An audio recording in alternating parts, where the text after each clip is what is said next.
Kwingineko ni kwamba viongozi wa kidini katika kaunti ya Kiambu kutoka mashirika mbalimbali ya kidini wamekashifu matumizi mabaya ya mavazi ya kidini na umati wa watu waliokuwa wamebugia pombe wanaodaiwa kuajiriwa na wanasiasa kama ilivyoshuhudiwa hivi majuzi huko Gatundu katika kaunti ya Kiambu. Wakizungumza katika eneo la Roiro, walisema vurugu hizo katika mahali pa ibada zinaharibu heshima ya madhabahu. Wakati huo huo, katika kaunti ya Kakamega, askofu wa kanisa Katoliki Joseph Obanyi anaomba madereva kuwa makini barabarani hasa wakati wa msimu huu wa sherehe za Krismasi. Anita mama Simba oe! Kizaazaa kilichoshuhudiwa katika kanisa la AIPCA Gatundu wakati makundi mawili ya kisiasa yaliyovalia mavazi ya kidini yalilumbana kimezua wasiwasi kwa viongozi wa kidini. Viongozi hao walikutana Ruiru ambapo walishtumu matumizi mabaya mavazi ya kidini na kuyataka makanisa yasiruhusu wanasiasa kutumia kanisa kama jukwaa la siasa.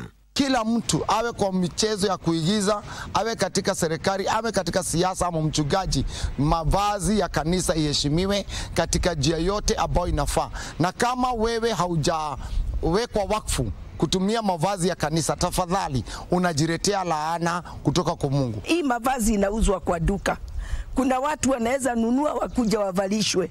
Na haiwezi kusemekana ati ya kwamba wamekuwa watu wa Mungu. Kwa hivyo haitakiwi kutumika hata kidogo kwa njia hiyo. Hiyo inatakiwa tu kutumika na watu wa Mungu. Our guidelines are simple. Do not, when politicians come to the service, let them be treated like all the other worshippers. Let them not be given prominent position.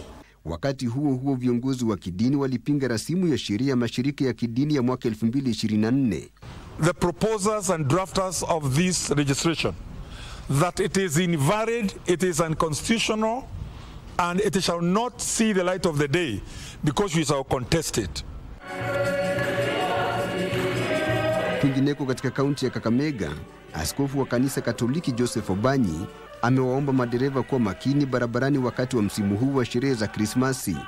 Alitoa ombi hilo alipokuwa akihubiri kwenye misa ya marehemu msaidizi mkuu mstaafu wa Askofu Bede Haman Marandu katika kanisa la St. Joseph Cathedral mjini Kakamega. Wakati tunaelekea katika msimu huu wa Krismasi kwenda kushughulikia na kusherehekea, tafadhali madereva, haswa madereva, chungeni maisha ya watu barabarani.